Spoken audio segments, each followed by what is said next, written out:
Well, welcome everyone to the March edition of Lakeside Chats. I'm very excited about today. I know I think I probably say that at the top of every hour, but one, it's St. Patrick's Day. So happy St. Patrick's Day to everybody that's joined us for today. With a name like Erin, I always feel like I need to lean heavy into the green and at least start my day out with a lot of St. Patrick's Days. A lot of people got texts this morning with St. Patrick's Day memes. So you are now included in the mix today. I want to introduce a new face. Judy, you haven't been on one of our Lakeside Chats, have you? So this is you are a first timer. So welcome to the Lakeside Chat community. Thank you.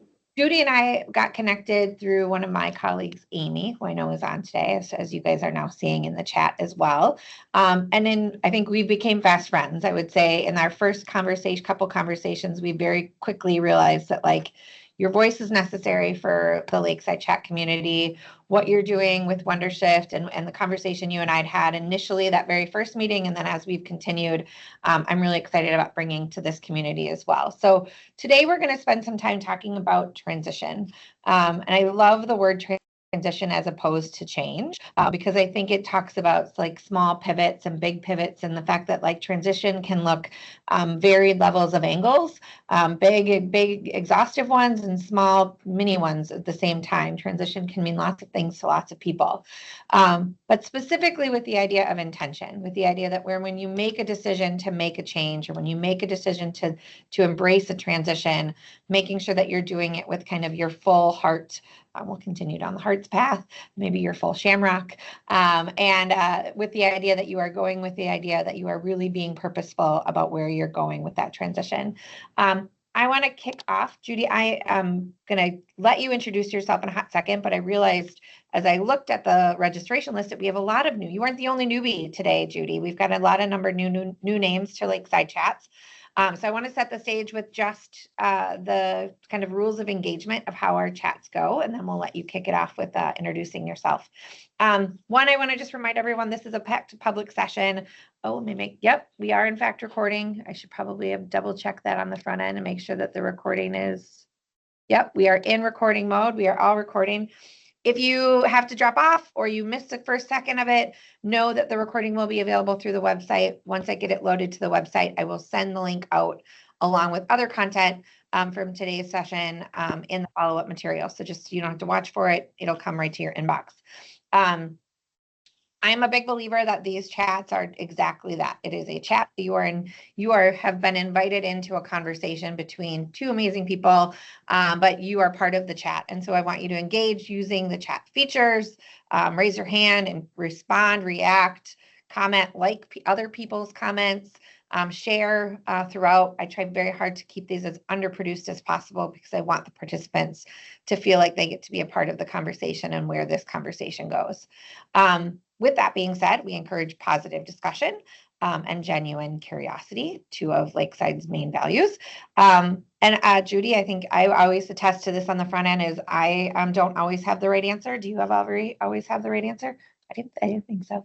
So that's okay, right? The idea that this is in fact just like any conversation that you have, you might leave and want to fact check us, and that's totally fine because that's what this is. It's just a conversation starter and a place for information to get shared. So that is the event. That is sort of our rules of engagement for the way these chats go. But with that said, I'm Erin Hargrove, Director of Business Development and Growth here at Lakeside HR Group. I'll tell you a little bit more about Lakeside here in a second. But I'm a big believer of, I don't like it when people read my bio. So Judy, do you want to go ahead and tell us a little bit about you and tell us a little bit about Wondershift and where that started? Absolutely. Thank you so much, Erin, for having me, first of all, and the Lakeside HR Group. I also want to wish everyone a happy International Women's Month. So I feel very honored in the month of March. And also like the fact that we still need a month says we have a lot more work to do, and I am here for it. So my name is Judy Goldberg. As you can see, I'm founder and author of Wondershift. And my background, actually, before I get to Wondershift, my background is all in education. So I was trained to be a teacher and then a principal, and I worked in US schools and international schools. And I still have that thread of education that runs through me. And it's where I really got my start in love of design, design of curriculums, design of exercises, design of events, interactivity. So it all kind of is that same thread. I started Wondershift 11 years ago. I just passed my 11-year anniversary. And like you, I really wanted to focus on those transitions and shifts in lives. And that's kind of where my company name came from, Wonder and Shift. It was like, let's take the wonder within our control and shift it to change our mindsets, our behaviors, our businesses, our lives. And change, like you just said, is such a big word that causes a lot of people a lot of anxiety as soon as they hear it. So I figured, you know what, we can do mini shifts, and that can also make a big difference. Like you, I also share the value of curiosity. So I am in constant curious mode, and I am going down a lot of rabbit holes these days with the introduction of AI and all the AI tools. I am fascinated and playing. I'm trying to play like 20 to 40 minutes a day. And I've been through so many shifts in my life, and that has led to the books that you see here, the Wake Up in Wondership series that I've been writing. So I feel very fortunate that I get to wake up every day and love what I do and work with amazing people and hopefully make some of those shifts happen. So that's a little bit about me. Thanks, Judy. Well, let's talk.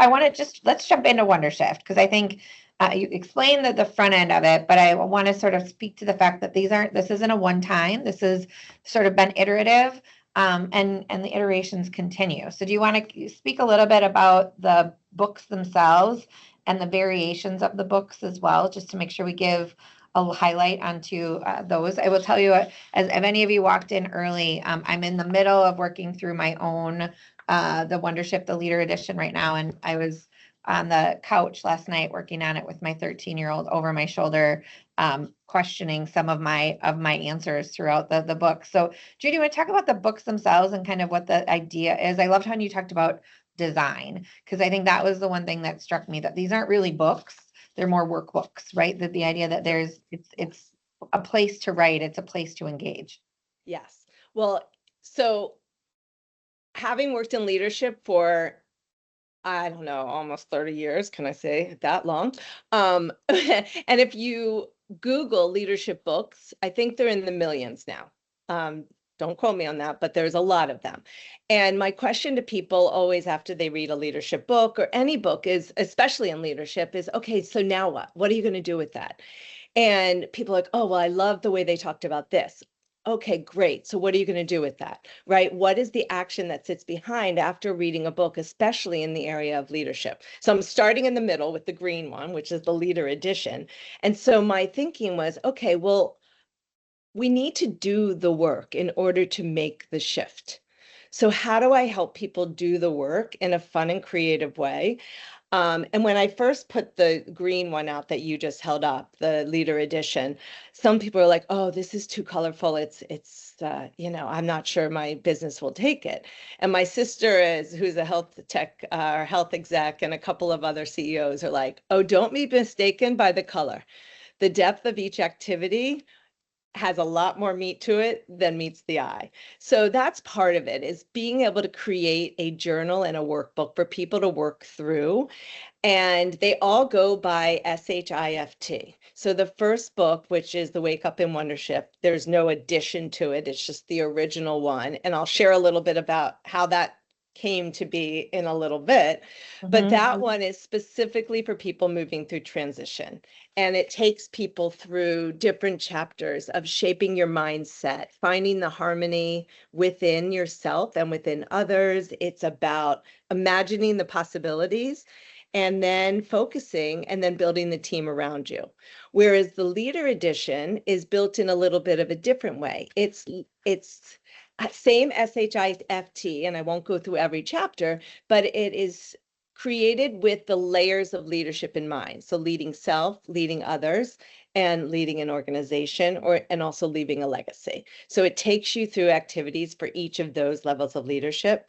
The third book, even though the cover is there, the Rewire edition, that is currently underway. And I'm partnering on that one with a friend whose name is Meredith Conte, who's going through her own rewirement. But the idea is that instead of retiring, which kind of is an old-fashioned word for a time long ago, I'm finding that people are more rewiring and really thinking about what do they want to do in their back end of life? How do they need to go about that? What do they need to shed and let go of? What do they need to honor and bring with them? What do they need to do with their identity if it changes based on a title they had for so long? And so that's one of the things that we're looking at there. And there's a page on my website that speaks a little bit more about it. But there's 2 more to come. I'll hold those for mystery for the future. But because I have 5 colors in my logo, I figured I need 5 books, and all of them on a bookshelf will look pretty. And it is also just part of my legacy, and that I know that in my days when I am no longer here on earth, I have left every tool, every framework, exercise, activity that I currently use with my clients in a resource for others to continue to use. I love it. I want to make sure again, as I just go back to who we are, again, knowing that there's a couple new faces and new names on the Lakeside HR group. So again, this will be our 26th Lakeside Chat, which is crazy in and of itself. We're an organization that's been around for just over 4.5 years, strengthening small to mid-sized businesses through personalized recruiting and HR services. You already mentioned it, Judy, but even one of our values is curious. So we are an organization of genuine, curious, scrappy value adders. And you notice I didn't even look when I said it. They are totally intrinsic to who we are. And hopefully, and I feel like even just based on what you were just saying, you're going to see sort of the lens of Lakeside throughout the conversation as well as to where we're heading today. I also want to just highlight the fact that I'm going to talk about this at the back end of the conversation is Lakeside is the premier sponsor of Radiate People. I know we've got, as we talk about the concept of transition, I want to talk about what kind of the idea of what Radiate People is. So Radiate People is a cohort community for those that have made the decision to be solopreneur. And so when we think about the transition piece, right, that transition to being in corporate and that transition to going on your own is a big decision. And so what we found is being able to create like-mindedness and giving people a community when you are in a solo space is important as well. So again, one of the values that we have in this space is the mindset of abundance. And that, as I looked through the book, that thread continued to flow through me. And it's part of what throws through what we're doing with Radiate People as well.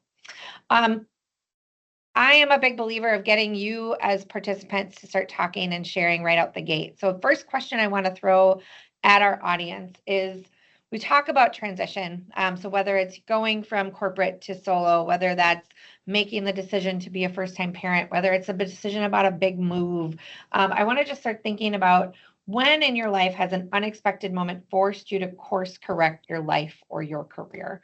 Judy, as you and I were prepping for this conversation, we talked about the transitions that happen to us and the transitions we choose, right? And this idea that sometimes the decisions that happen for us are the ones that maybe make sometimes the biggest impact.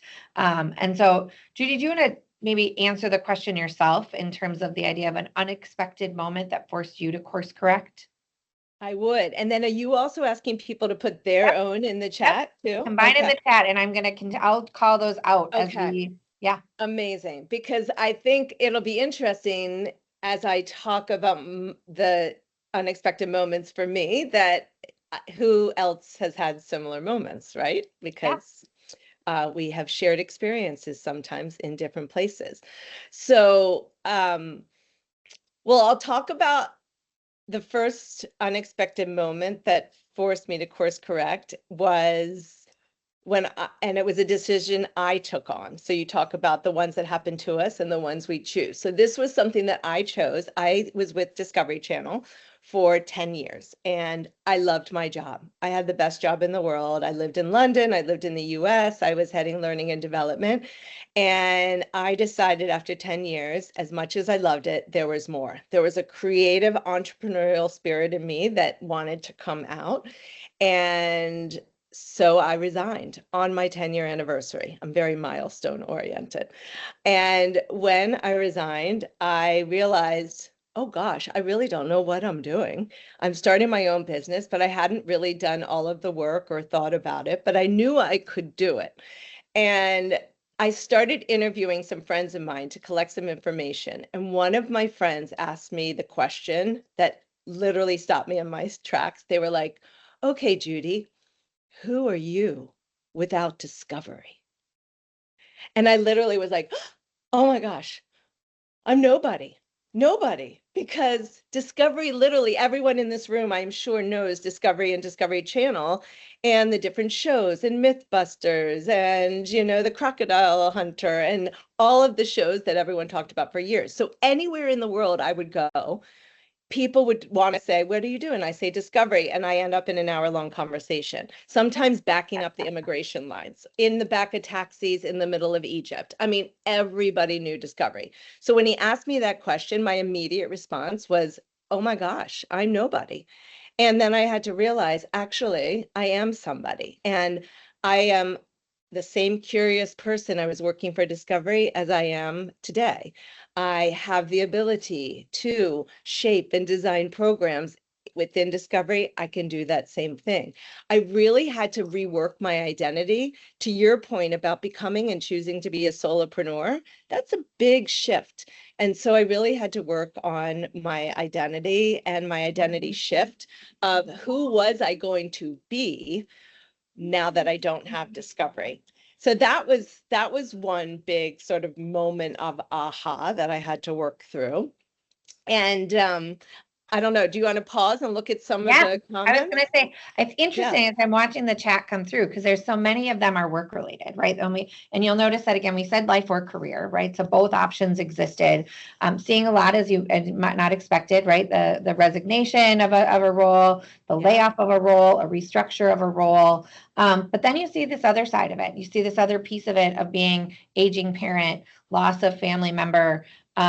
And the idea of those also having big impacts around how that's an unexpected moment. And I mean, if I look at mine, if I sort of call out mine, finding out I was pregnant as a single mom was a huge unexpected moment for me. It changed the course of my life. It changed the course of my career. What was important before when changes to me sort of dramatically in in a moment where I had to sort of think for two versus thinking for one. And so I look at this list and it's interesting because I think, oh, sorry, I got click happy. But I think it's interesting to see that the list has this variation of the things that a leader made the decision to make a change when it comes to a company or a structure of an organization to everything from what happens outside of ourselves, right? This loss of or change of birth of and how much both of those pieces can play a part. I want to dive a little deeper into I love, and I think even when you'd said it the first time, the who are you without discovery, there's this apropos component to, of course, it's the word discovery, right? It's not just the company. I mean, it was the company at the time in the vein of what Discovery was as a business, as this sort of well-known brand.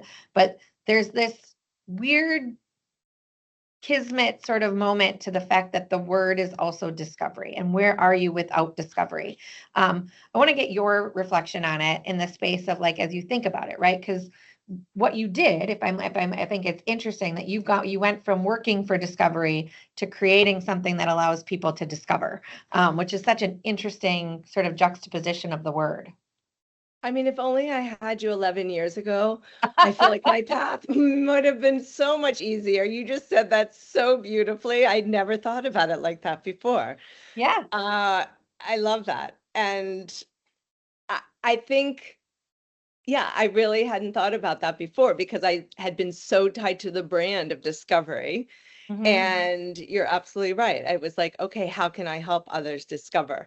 And I really went through a bit of a reckoning because even when I continued to meet and see a lot of my friends from Discovery, I would still use the we, as I'm sure, I wonder if I'm looking at Susie, who also resigned after 10 years, and Jody, who also left and wanted more.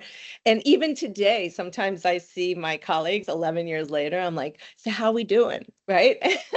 Asking about the company. So it's really hard to remove yourself because after 10 years with the company, it feels like a family, right? And so you have to kind of leave the nest and figure out how you're going to do it on your own. What's interesting is I got nervous, I got scared, and I ended up taking a quick little dangling carrot from Sony Pictures, where I went for a year before starting my own, which allowed me to launch into my own. And that's another whole story in an even better way because I had new colleagues, new skills that I took with me. But when I left, my first client was Sony Pictures, my second was Discovery. So that was pretty special to be hired back by the two companies that I had just resigned from within 2 years. And from there, it just continued to build. All right, so let's talk about a couple people talked about it too, right? This like concept of a move. Becky, I know you mentioned the concept of a move. I know Amy talked about a move. A couple other people talked about a move. I know this based on the conversations that we've had that a move had a big part of your change and your now discovery of where you've landed as well. Do you want to talk about that transition piece of, and I kept looking at this and wanting to flip it because I kept like thinking of a map and like New York should be on the left, shouldn't it? But I I know like. it's so funny you say that because I was showing a friend of mine who I've known since we were 5 and realized how long we've known each other. And he goes, huh, your map is interesting in the direction. He's like, but it's like you're looking over the Atlantic. And I was like, yes, yes, even though That's I what it felt was. that's what it Totally, was. totally what it was. That's what it was. So that's the viewpoint we can think about this. So yes, so I would say my move was circumstantial versus choice. And after I created my own business in 2017, so that was about 3 years after I started my own business. I'm going to be very open and vulnerable, and I'm guessing that given this audience, there will be a lot of people who will be like, yep, I've either been gone through that myself or have seen that. But in 2017, at the top of the year, I was told I had breast cancer. And I was living in the UK, and my business was thriving, and my family was in New York in the US, and they were like, come home, Judy. You can't do this alone. And I was like, I can do this alone. I got friends, I got NHS, I don't have US healthcare. I'll just do it alone. And they're like, both my sister, brother-in-law are very steeped in healthcare, and they're like, Jude, come home. So, long story short, I decided that it was in my best interest to come home. I came home on February 13th. I saw my doctors on February 14th. They both came in with their red sweaters and red bow tie to talk about the surgeries and what was coming. I thought I was coming home for 6 weeks. I moved in with my sister, brother-in-law, and my 6-year-old nephew at the time. Little does he know the power that he played in that time. I thought I was coming home for 6 weeks. It ended up being a year-long science experiment. I called it the year of depletion, mentally, physically, emotionally, and financially, because again, I didn't have healthcare. So my family and I paid out of pocket for everything. Luckily, my parents, I mean, my family comes from a bit of humor, and they were like, well, honey, we've been saving for your wedding and that hasn't happened yet. So we'll put it towards this. Um, and one of the things I've been reflecting on is, yes, it was a year of depletion, but I approached it with my abundance mindset, which you mentioned earlier. And that's one of my core values as well, is abundance. And I told my friends, I was like, look, this isn't about the why. This is about, okay, well, what now? And so that was, how lucky was I to have a family at my disposal with, through many of us, the financial means to help me through this journey. What I also realized, in addition to the abundance mindset, is that because of what I do, I had all the tools at my disposal to work through this transition, right? I knew the steps to take. I started journaling. I wrote a whole book in, if you're familiar with Caring Bridge, which a lot of people use through their journey. I used Caring Bridge, and I think I wrote a 200-page book because writing was cathartic for me, and journaling is something I've always done since I was about 6 years old. So I journaled like a maniac. And my friends wrote back, and I started going through different exercises of, okay, who do I want to be when this is over? What am I going to stand up? How am I going to feed my brain? What are the feelings and emotions I'm having in addition to the sad, happy, mad, glad? Really deepening, if you've seen some of Brene Brown's work, in really being able to access our feelings, talk about them. And I also proved to myself how I love what I do. So it was definitely a journey and an unexpected change, but it was something that led to this first book. So that's what the story I was going with is. I was like, okay, if I have all these tools at my exposure and I'm using them and they're working, well, I'm packaging them up for others. So it's led to transition initially through health, but what I realized through the retreats I do is they're really helpful for people through any kind of transition. Yeah. So I think about the language we used on the front end, right? Transition with intention, right? That this idea of intention and the intentionality of going through the process, right? Of intentionally sitting down with your thoughts, writing it down, leveraging the tools. I think that there's an element of reminding ourselves that oftentimes when we're going through something, that there's like many times it's a matter of stopping and looking for what are the tools you have available to you, right? And are you leveraging the tools that you have available for you, whether it's your own, amazing 200-page book worth of tools, or whether it's just the idea of a pen and paper, making sure that we're in a space to leveraging the tools that we have available to us to be intentional, and not act rationally or irrationally in that space. And it's funny you say pen and paper because one of the a lot of, as you go through these, people are like, oh, what can I do? What can I send? I'm like, send me a postcard, send me a card, because I'm a big letter writer. And for my whole life, anytime I've traveled, I've always written letters to my nieces and nephews from everywhere I go. And so I told people, I'm like, just send cards. That brings light to my day. And so I started getting a ton of cards. And one day, my nephew, the 6-year-old at the time, runs into my room. He's like, Aunt Judy, I got the mail. And I was like, okay. He goes, you got a lot of letters today, but guess what? You got one from the Queen. And I was like, I did? Well, my friends in London were writing. So the Queen stamp Oh, cute. was something that he saw. So I decided to write in my Caring Bridge and asked my friends and family to write letters to him instead, in addition to me, or instead of me. So a week later, he's like, Aunt Judy, I'm really sorry to say, but you didn't get any letters today, but I got 3 and one from the Queen too. So So cute. you just, like you find the light and the laughter in those moments, and they have stuck with me Yeah, so much, so much. love Yeah.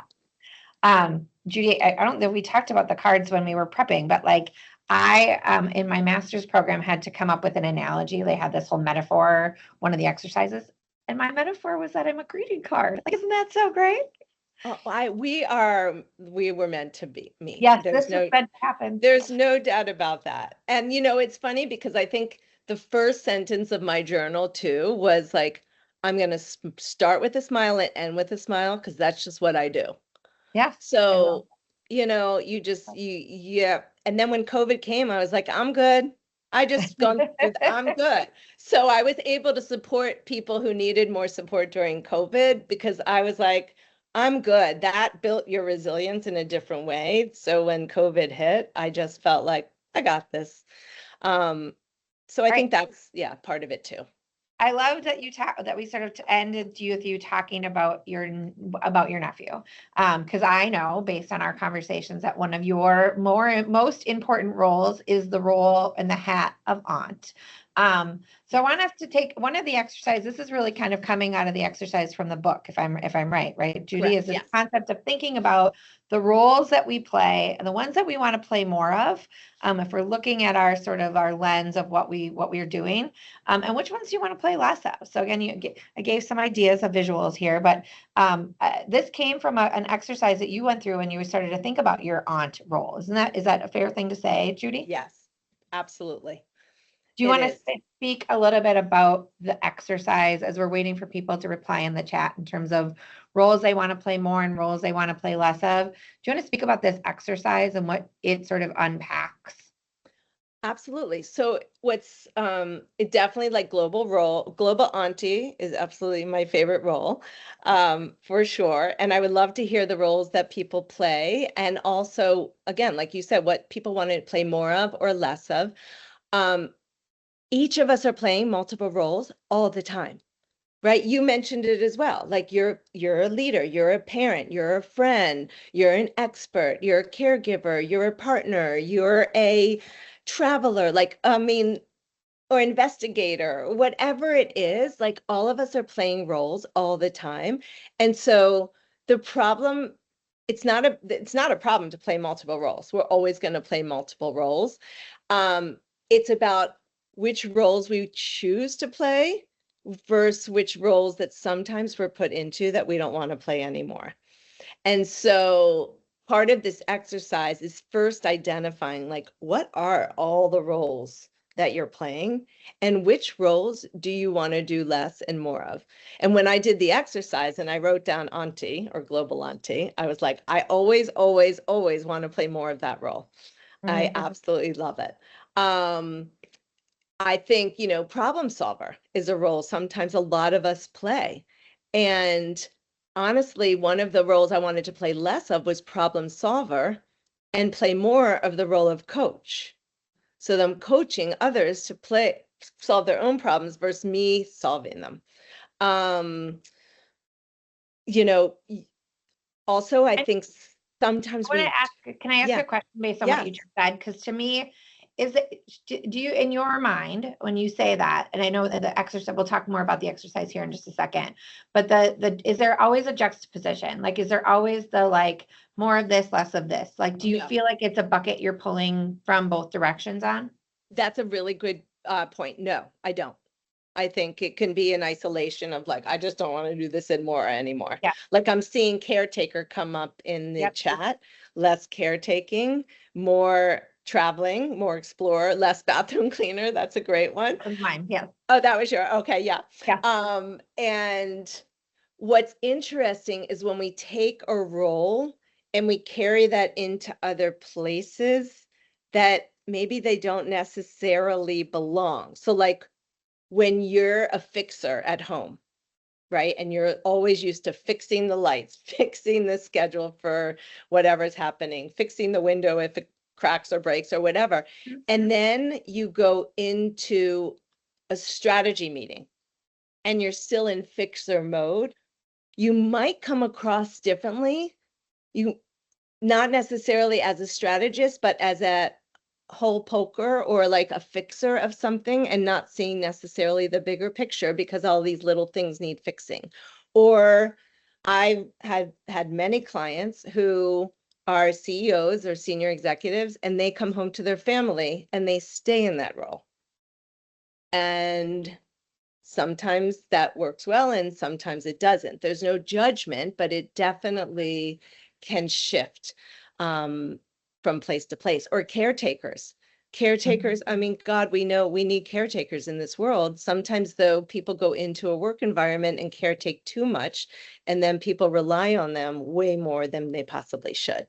And that's another topic we talk about entirely in terms of the work environment. Totally fair. But I'll pause there. No, I think one of the things is I think we're going to send this so that they'll have this, if not, you can buy the whole book and you can do the exercise, but obviously we'll give you this exercise as a follow-up in the material, so that you have that ability to sort of think through what are those roles, which are the ones that you want to play more of, which do you want to play less of. I'm curious, just through the lens of having you facilitated this, are there ones you're surprised by, or ones that you hear most of? Are there ones that, again, as or sort of as people are thinking through this exercise, which we want them to, right? This shouldn't be a flippant. I mean, a bathroom cleaner to me was very flippant. I had very quick and easy answers to the fact that I do not want to clean my boys' bathroom ever again. But when you think about the exercises that you facilitated over time, are there themes that you've witnessed, or some ones that surprise you? Themes more than specifics, but the themes of roles that people want to play more tend to be the more personal roles, Yeah. like father, grandparent, aunt, the roles that they want to play more of and they don't always have time to do, Yeah. based on busy lives. I think trying to think of other ones that have come up. There's been a theme of like creative type roles Mm-hmm. that I've seen as well. I can People see who that. are like, yeah, they want to play more the role of the artist or the photographer or the cook, like cooking, um, or the gardener, things like that bring people into nature, which I also think is really fascinating because nature is so important. Being outside and grounded, it's like literally being outside in nature is what helps us keep grounded. So it doesn't surprise me that people crave to play more of those roles. Yeah. It's Yeah. interesting, Barb. I want to just call it, the one Barb called out is more partner, less crutch. Which, again, going back to that caregiver one, it's interesting that we're even seeing that theme here. And poor Becky, I feel like, Becky, I know who you, and I know your situation, but I know one I have no control over becoming more of, and wanting to become more grandma. And so I totally can appreciate that one as well, because I'm sure that will, I hope I cross my fingers. Yeah, I'm a two boy mom thing, and I recognize there are things we can control and things we cannot, and that unfortunately sits in that space. Exactly. Um, Exactly. Aside from this exercise, and I know we have another question. We're gonna go down another path here in a second, but I want to talk a little bit about the books a little bit and the exercises themselves. So this is one that, again, is really action based, right? If you think of higher or lower, are there other similar sort of exercises? And I know I'm sort of throwing you on this one, Judy. Are there exercises that in the book that you find yourself rehashing with people post event, like in the space, or they come back to from an exercise that sort of sticks with them more than others based on what you're doing in the books? One of the exercises that fits really closely and is important to do once they've done the role exercise is boundaries, setting boundaries. And it's not just setting boundaries. Can you hear me okay? Yeah, hear you Okay. fine. Because there's a lot of honking going outside. I'm in New Oh. York City. And I'm like, I wish people would play less of a role of honker and more of the role of patience. Yeah. But yeah, so the boundaries exercise is really important to do in relation to the roles you play, because it's not just about setting boundaries. Sometimes we need to release boundaries. And so I talk about the different types of boundaries we have, that we sometimes have porous boundaries. Sometimes we have such tight boundaries, we don't let anyone in to help us, when actually one of the roles we could play is receiver. And we can't receive if we're keeping things too close. So boundaries is definitely one of the sorry, I'm smiling at Amy's comment. One of the exercises that I think is really important to do. Another exercise that's similar to that, a little bit different, is an exercise called the curves in your life. And it talks about the earning curve, the learning curve, and the happiness curve. And it asks you to plot your earning curve over your life so far, and thinking about that throughout, for another 30 years. And then doing the same thing for your learning curve, and then the same thing for your happiness curve. And then being able to look through those three curves, and are you where you want to be? If not, I ask people to extrapolate out, 10, 20 years, what would need to shift in order for them to get to that part of the curve that they want to be at a year from now, 5 years from now, 10 years from now. So that's a really interesting type of exercise. And that came from a mentor I was talking to years and years ago. So that's an exercise I love. Another one that's just really fun is and that I ask people to go back to a lot, and I'll do at the start of my retreat, is an exercise called the ABCs of You. And I literally, it's just a page with A through Z. You see my British coming out.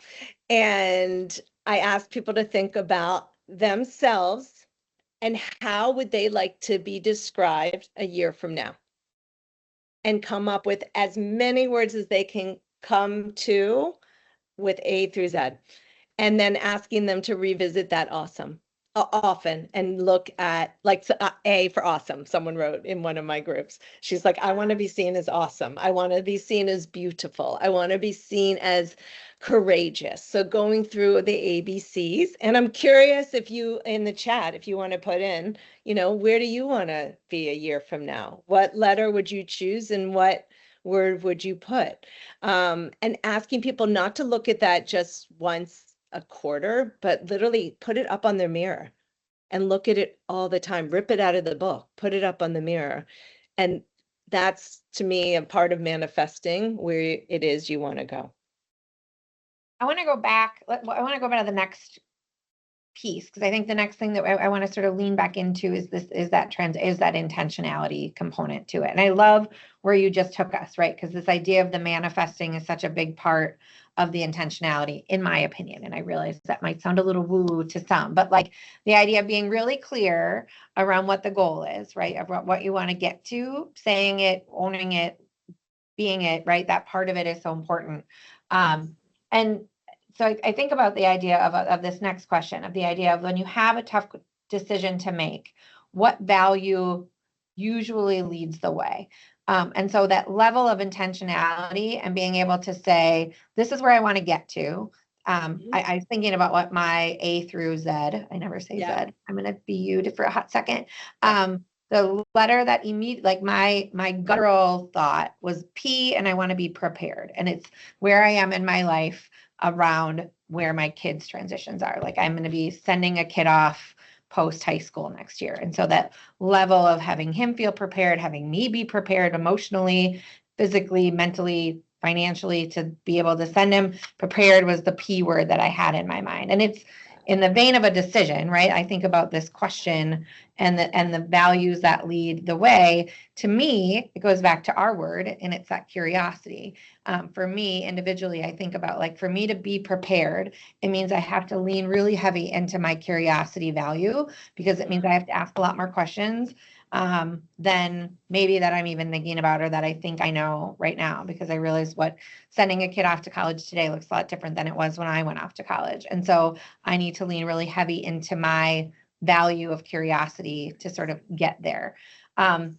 Can you talk a little, again, I sort of blended all those pieces together in a quick bow there, but that was where my mind went. And of course, at the end of the day, and the community knows it's all about me at the end of the day. But when you have to make it, the question to the room is, when you have to make a decision, similar to what I just described, what is a value that you have that feels like one of your intrinsic values that helps lead your way, that you make sure that you're leaning into?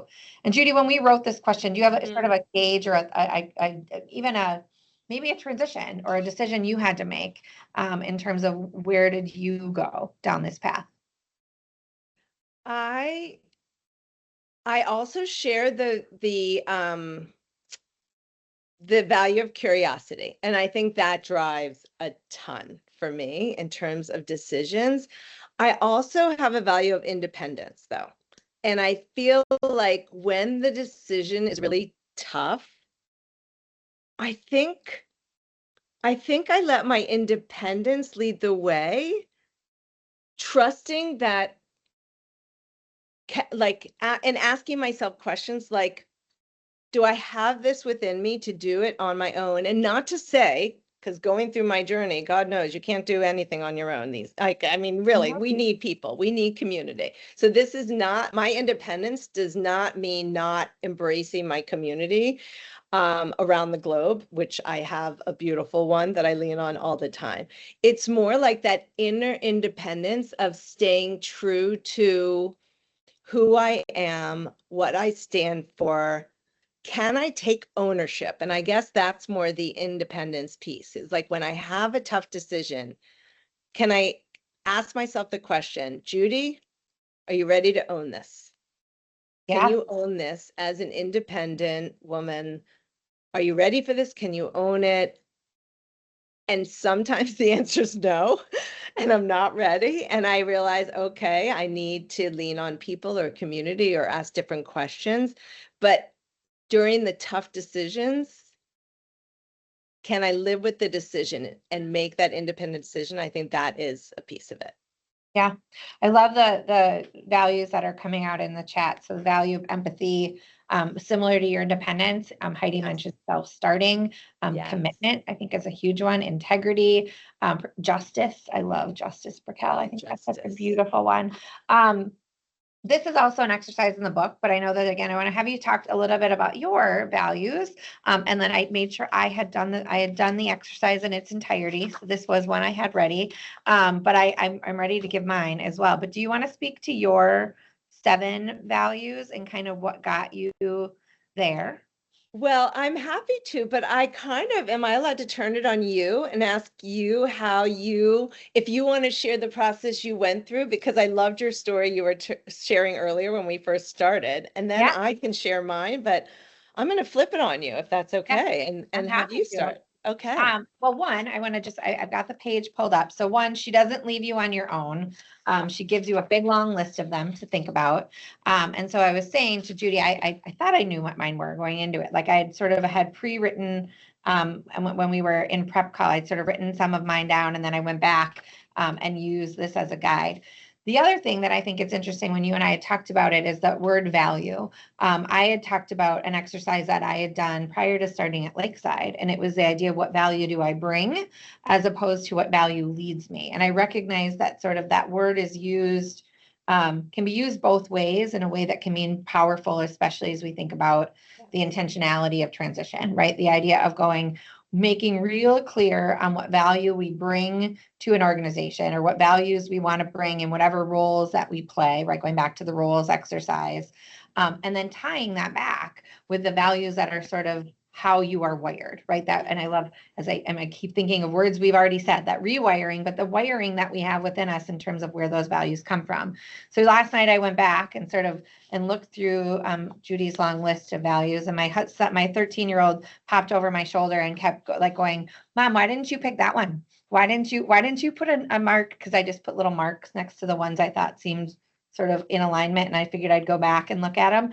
And as many of you know, I am a sport mom first in many situations. And so one of the ones that had was on there, I think he saw the word physical, but the physical challenge was one I didn't put a little mark next to, and he was very curious as to why I didn't put physical challenge. And so we had this in family dialogue around the idea of what values really are ours, what are the ones that push us, because he's like, you signed us up for sport, you signed us up for all the sports, you make us go for hikes when we're on vacation. Isn't physical challenge one? I'm like, it is. And it's not that, and I looked at that list, I'm like, it's not that, like, hopefully half, if not more of this list is what shows up in who I am on a rated day-to-day basis. It's just not what I lean to initially. And so my 6 ended at curiosity, connection, honesty, empathy. Barb, you and I have that one. Growth and abundance. And now I'm looking at growth and abundance sort of have that lovely sort of parallel to each other as well. So that's my story of where I got down this path. Judy, I'm curious your reaction to that, because I don't know if hopefully I did the exercise the right way, or at least had the right conversations to get me there. You absolutely did. And so when I'm thinking about values, now it comes to testing those values. Mm-hmm. And the questions I always ask when someone comes up with their values, and there's no right or wrong, there's no good or bad, it's just for your own sake to test them, is are you spending your time, your energy, and your money using these values to make your decision. So, for example, you mentioned connection. So where are you spending your time, your money, and your energy making connections? And like, that's an easy one because I could answer this for you based on knowing you now like 2 times, right? But I mean, yeah, when you think about spending Yeah. time, energy, and money, would you be able to easily answer how you're spending those 3 things in order to make connections? Yeah. I mean, I know that sounds silly, but I probably, if I was smart, yeah, last night I would have turned the tables on that phrase and said, no, I didn't sign you up for sports for you to become physically challenged. I signed you up for sports because I wanted you to make connections. And so I actually feel like if I would have thought about that in that same way, I would have turned the tables back on my child last night and told him that's where the value piece played a part. Well, there's always dinner tonight, right? Yeah.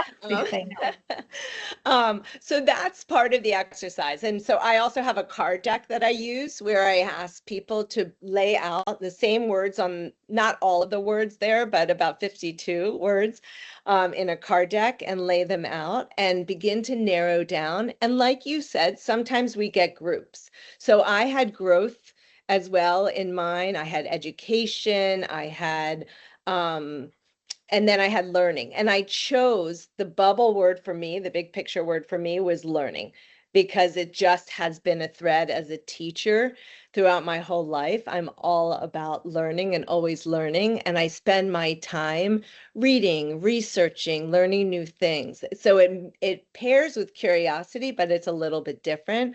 I spend my money. I just signed up to take a 4-day intensive course on mediation, advanced mediation.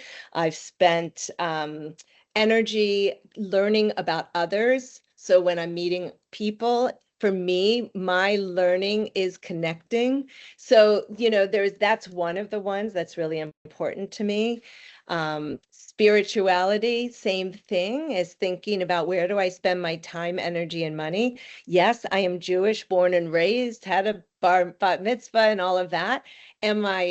And I will always be Jewish, but I'm not religious. I'm more spiritual. I'm more about the grounding and going for my morning walks in the park and spending my time and energy in nature. It is to me about that groundedness or meditation or breathing. I will spend my money doing spiritual type things. When I go to Arizona, I'm in the vortex, I'll get my cards read, right? Like things like that. And relationships. I mean, I will spend time, energy, and money on relationships any day of the week, whether it's traveling to Australia to see friends I haven't seen for a long time, or spending time on a call with someone new that I've just been introduced to who's now going through the cancer journey, as I did this past week for an hour because she needed that. So that's the question to ask yourself. And if you answer no, you're not spending time, energy, and money, it doesn't mean that that's not a value for you. It just means that it's a value that might need some shifting in order to really live into it. Again, this is not about judgment. I had one woman, I'll share one story real quick about a woman I was working with in London, and we were talking about core values, and one of them was family. And I said, okay, so tell me a little bit more about how you spend your time, energy, and money with your family. And she started crying. And I just sat and I said, tell me what's going on. Where are the tears coming from? She goes, I love my family. They're everything to me. But I also am the breadwinner in the family. I work all the time. I usually get home during the week after the kids have gone to bed. And on the weekends, I feel like a third wheel. And sometimes I even make up that I have work in the office because it's easier for me to go to the office than it is to feel like I feel sometimes with my family on the weekends. Oh. It was heartbreaking. And I was like, okay, so what would you like to see in that shift? And we worked through it for months. And again, this isn't an overnight thing, right? She had to have an open conversation with her husband to share how she was feeling. She needed to leave the office one night a week early to get home for dinner. So micro shifts along the way. So this isn't that it's not a value. It's a value that what I would call is out of alignment that needs to be addressed. Yeah, I love that. And I think it speaks to what we were building for today, right? This level of that micro shift component of the intentionality when you recognize that a change is necessary, right? That idea of knowing that like I can see the misalignment, I can see where there's where something about my North Star is off and I need to redirect. I think that's beautiful. I want to talk about how people can, if they talk a little bit about working with you beyond. We're getting to the top of the hour, and that went freaking fast. Really? But do you want to talk a little bit about how they can continue to engage with you and some of the other ways that you're helping and supporting people through their own wonder shift? Of course. I mean, thank you. First of all, thank you for all those that are putting your thoughts in the chat, because I love reading them and hearing and seeing that some of you have done that values work, which when you ask that questions like, have you done your values? If people hesitate, it's usually my answer of like, okay, let's do them. Yeah. Versus like Becky, you just said you did yours, like you went through the process and I can see clearly that you come up with your core values. So, and it's such a tough and joyful exercise at the same time. But it's a really grounding, because when you start thinking about when you're making decisions, you lean into your values. Right. And I do this with leaders too. This is so important. Leaders who lead through crisis best are those who know their core values. And I will say that over and over again, but I don't have a lot of time for that. But in terms of my work, my business is called Wondershift. Thank you as well for even giving me the chance to speak about this. I work with teams and leaders, offsites, retreats, strategy sessions, bringing teams together, leadership programs, helping teams build team dynamics. And I work with teams of 8, and I'm going to a retreat in a few weeks with 500 people. So the range is there. And to me, it's never about the number of people. It's about the design. This comes back to the very beginning of my love of design. You design for the people in the room. I also wanted to offer to this group to register for a free values workshop and defining your values. So if you click the code, there should be a type form. And if you sign up, I will come back in touch with you and define what date we'll be coming together. And I would love for you to join me. And also feel free to share it with others. I mean, if I can get the more people I can get aligned to their values, I think the better. And then the last thing that's coming up soon in May, from May 14th to 20th, is the Wake Up and Wondershift retreat. And this is, again, a retreat that's aligned to this book that helps people provide a little structure for people who are moving through transition. And this could be any kind of transition. I've had people who are transitioning to a new country and how to live in a new country, people who had burnout and they're like, I don't know what to do next, but I can't do this. People who have gone through family trauma and want to move through that and write their next book. So any kind of transition, and it's a small, intimate group. I have about 4 spots left in Portugal in May, and I don't know, at this point, who doesn't want to come to Portugal and be in the sunshine? And then just stay there, and then just stay in Portugal. Stay and relax and be in community with amazing people in a beautiful place. So awesome. That is that. Thank you. And like I said, all information will all be back in the follow-up material as well. Once I get the materials loaded, everything will get back in your hands as well. Lakeside Chats is back again next month, y'all. April 14th. No, there is a slightly different date. So normally it's been the first 3 months of the year. We've had it on the 3rd Tuesday. In April, we're having it on the 2nd, just because it's the 14th. So we're going to be back with Sarah Line. And if those of you who do not know Sarah Line, she's amazing. She's a Minnesota-based, she would love your Portugal retreat, is what I'm going to say, Judy. Sarah leads an organization called Board Room Breakouts, and board spelled BORED, not board like you know it. And we're going to talk about teamwork, and we're going to talk about how can we reclaim the connection of a team, recognizing that that's such an important piece of it, as well as we think about the owning ourselves coming out of today and sort of owning our own value piece of it. But then how do we make sure that we're bringing that back to the teamwork that has to happen and that connection has to happen within the work that we're in. And then last but not least, like I mentioned on the top of the conversation, Lakeside is the premier sponsor of Radiate People. We'll be hosting information sessions for that Radiate People group next week. We have a sunset session on the 24th from 3 to 5 in our office, a sunrise session on the 25th from 8 to 10. I'll send those links out to everybody for those of you that have made the decision to be independent, are curious about going independent, and want to learn about the community that we're building there. Welcome to have you here for that as well. Thank you, Judy. This was wonderful. Thank you. I It's a joy. feel so fortunate that Amy found a way to make our paths cross, and I'm so glad that we can share your voice and share what you've built with Wondershift with our community as well. So thank you for your time, thank you for your spirit, and thank you for what you've brought us today. Thank you. It's such a joy to know all of you, and I look forward to future conversations. Awesome. Thanks everyone for taking the time today. We'll talk soon. To the luck of the Irish. Yes. Happy St. Patrick's Day.